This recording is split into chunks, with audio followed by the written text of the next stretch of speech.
Okay, so let's sort of recap from our last tutorial.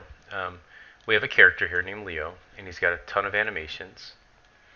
We dragged each animation in by pulling in the actual animation file, which looks like this, into our scene. I'm going to go ahead and delete this guy.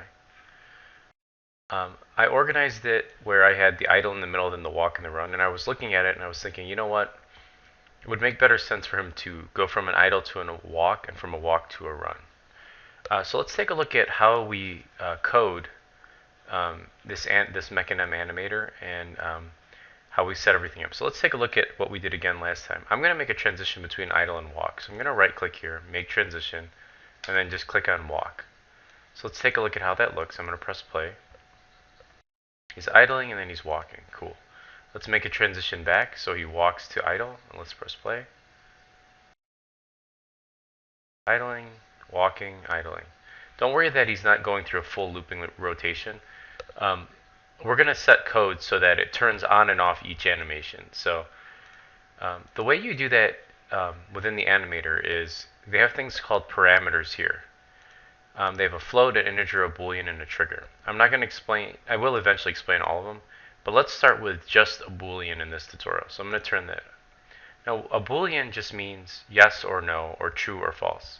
So for example, I'm going to write the word walk here, and what I'm just going to say is, if this is checked on, I want him to walk. If it's not checked on, I don't want him to walk. Okay? So what that means, if he's not walking, he's idling. And if he's not idling, he's walking. Okay, so let's go ahead and right-click on the assets folder and create a folder called scripts, just like we did last time. And let's go inside of there. And I'm going to make a script. I'm just going to make a new C# script, and I'm going to call it Leo.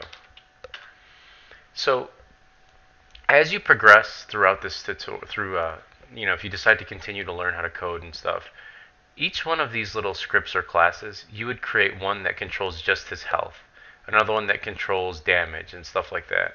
To keep it compact just for learning purposes now, because you're getting a basic introduction, we're going to do everything within the Leo script, okay? And I forgot to mention that each one of those scripts would be controlled by a master script called a game manager, which hopefully I'll get to that eventually with more coding. So let's just open this up, and let's take a look at just sort of the basic shape. Now, if you haven't done the spaceship tutorial, you are required to do that before you do this one, especially if you're a student of mine. So let's take a look at how we actually get a component that's attached to an object. Okay. Right now, our Leo model has a component on it called animator. Okay, and that's what this thing is, where all these animations are stored. So I'm just going to close this for a minute. I'll reopen it in a second. So let's click on our Leo prefab. You can see here he's got a, let me clean this up a little bit. He has this avatar called Leo Avatar. And if I go in the Leo folder, Anims, you can see it's right here. Okay, and I want to be able to control that avatar on our character. So the way I do that is I have to create another variable. And I just write, I want to make it public. And I'm going to call it animator. And public so that I can access it through any of these methods. And I'm going to call it anim. So what I did there is I said that this variable anim can store anything or access anything that's on this animator. Okay. Now I have to do something. I have to create a new object, which is this animation class. And I'm going to do that within my start method. So all I have to do right here, well, let's do it without it, just to keep it simple and see what happens. Okay. So let's go back to our animator really quick, which is this guy. And let's say that if the W key is pressed, we want to turn on the Boolean value of this. Okay, we're not actually animating the walk yet. Okay, but what we can do right now is let's just go to public float, which just means it's a decimal value numbers, walk speed, just so we can control the speed of our walk in the view so that it's not too fast. Okay. And it's going to be really quick because I'm not multiplying this by time.delta time, so we're going to have to set the value to pretty low. Actually, let's just go ahead and set it to 0 for now, and then we'll do like a 0.01 value later. Okay, so let's put it in our update function for now. And I'm just going to say, if we do something, I want to make our character walk. Okay, so let's say we want to press the W key. So I know if I use input, this is from the last tutorial, dot get key. Now, I'm using get key instead of get access. Get access was the horizontal key or the vertical key. And the reason is I just want to break. Last tutorial you learned how to use the vertical horizontal keywords. I want to teach you how to use individual keys. So get key, and then this I'm going to do key code dot and then just W, capital W. So if I do input.get key code W, I want to turn this on. Well, if I type in anim dot set bool, this set boolean method was created by Unity, or whoever created the mechanism system for them. And what it does is it has two parameters, right? So let's go ahead and like a comment here so you can see what it says. It says integer ID and boolean value, right? The int ID that it's talking about is just the name of whatever it is we're trying to turn on and off. And that is walk, which is what we created here. Okay? The next thing I'm going to do here is the boolean value is true. Okay? So I'm going to go ahead and save this.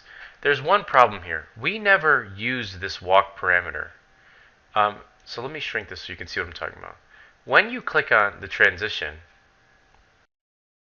you can actually say how you want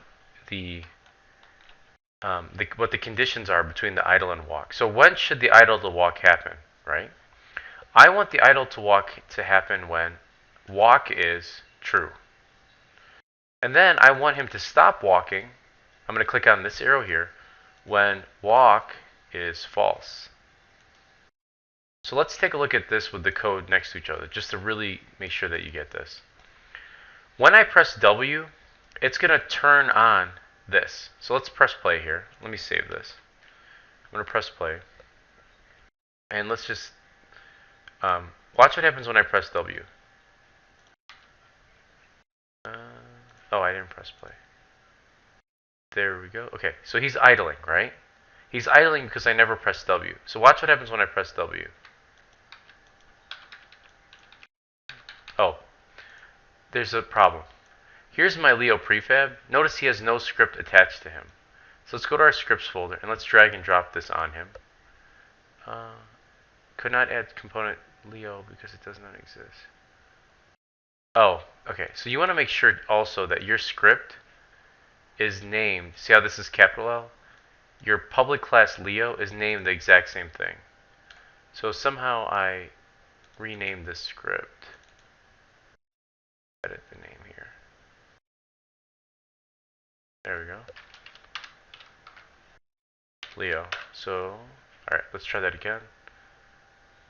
So you're learning about all this. There we go. So now it allowed me to add it. So let's take walk speed. Well, we don't have to adjust walk speed because we're not actually moving or translating him. So let's try this one more time. I'm going to hit Control S. I'm going to press play. And I'm going to hit W. And hopefully it doesn't crash. Let me pause it while it's thinking.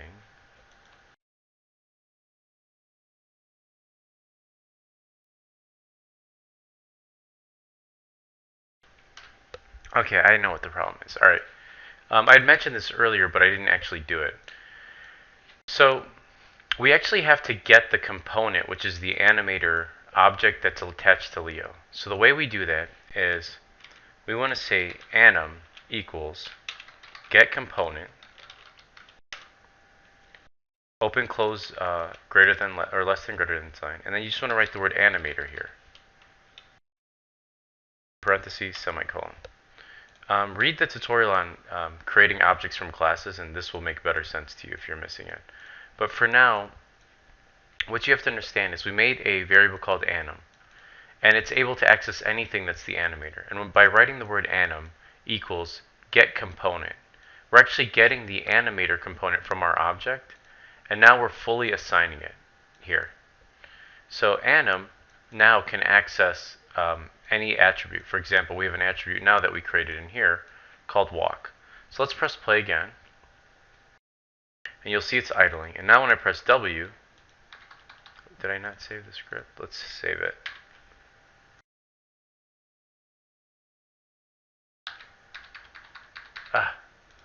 For some reason I keep getting the same error.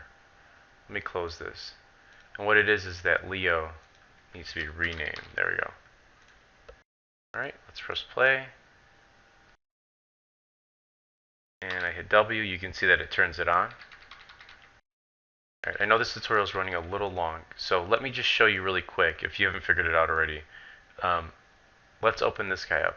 What I'm going to do really quick is on get key up, I'm going to stop it. So let's do that pretty quickly. I'm just going to copy this entire if statement here and then paste it and then just set get key up. And that means once I release the W key here, walk equals false, and he will idle. So let's hit Control S here. Let's press play.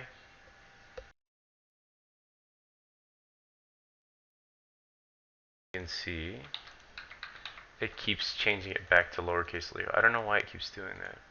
I might have to hopefully close out the project and reopen it. There we go. Uppercase Leo. Control S to save this. Hopefully it works again. I have no idea why it keeps doing that. Okay. Here's W. I release it. He goes back to the idle state. Which is kind of cool. I press W. He's walking again. You know what? I'm going to do one more thing. I know this is running a little long, but I want to make him actually translate across using that walk speed, because I think that'd be a little bit cooler. So let's do what we learned in the last one, which is transform. The last one being the space tutorial. .translate. And remember, we're doing a new vector here. New vector 3. And that takes 3 parameters. And you can see X, Y, and Z. And we want him to move in the Z axis. See, this is the Z axis. So I'm just going to put walk speed in there. And now remember, we could do walk speed times time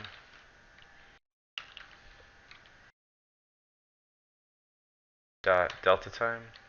And that'll actually normalize our speed. So let's try a low value first. Hopefully that's not too slow. See, why does it keep renaming it? It's not. Okay, there we go. Okay, let's do 1. I'm going to close this. Let's do 1 and see if that's too slow. Oh, that's still too fast. Okay, let's do 0.5. And attach our main camera to him so that when he walks around, it follows him. Alright, I know it was a little long, but I'll try to make the future ones a little shorter.